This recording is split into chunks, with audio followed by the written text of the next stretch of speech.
Okay, so this is the beginning of chapter 5, which is on special segments within triangles. So this is really going to be focusing on specific lines that we draw within a triangle and then all the properties of these 5 little segments that we draw.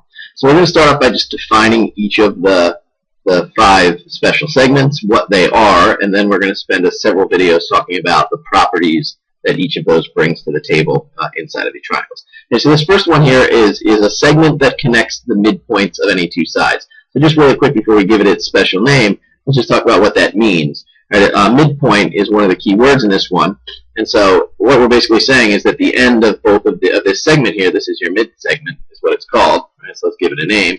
Right, we're going to say this segment is called a mid segment. Okay, and what a mid segment does is it connects a midpoint to a midpoint of any 2 of the sides. So I could also have, like, if I had a point down here, I could connect this midpoint to that midpoint, or I could connect this midpoint to that midpoint. So there's several different mid segments in a shape. Okay, so again, how we know that this is a mid segment is we're going to say, remember what a midpoint is that if something is a midpoint, it is the middle point of a segment. So if I start off here and I end way over here, I'm going to say if I measure this little piece and I measure this little piece, they should be the same measure. So for example, if this was worth 6, this big segment, I would say each of these little ones is worth 3. Right? That's what a midpoint is. So I'm connecting together 2 midpoints, and that makes a mid segment. Okay?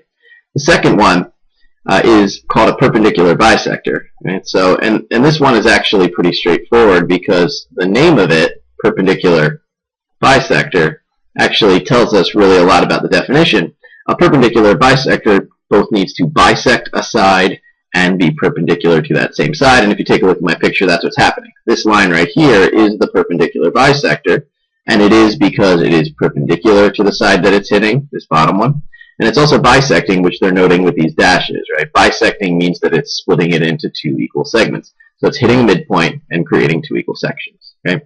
So your third one is also using a bisect, but instead of bisecting a side, we're now bisecting an angle.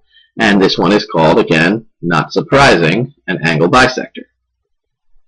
Okay? And so this one is really connecting to a vertex at the top, and it's going and it's hitting wherever it has to on the other side, not necessarily a midpoint. Notice there's no dashes marked down here. What we're getting that's special here is that this angle that we came out of, the vertex that we came out of, that angle got split into 2 equal parts. Remember, that's what bisect means. Okay? The third one that we're going to be talking about this chapter connects from a vertex, right? So that means that it has to come out of one of these points. It has to come out of an angle, right, where the angle is. And it's got to connect to the midpoint on the opposite side. So again, there's that keyword midpoint.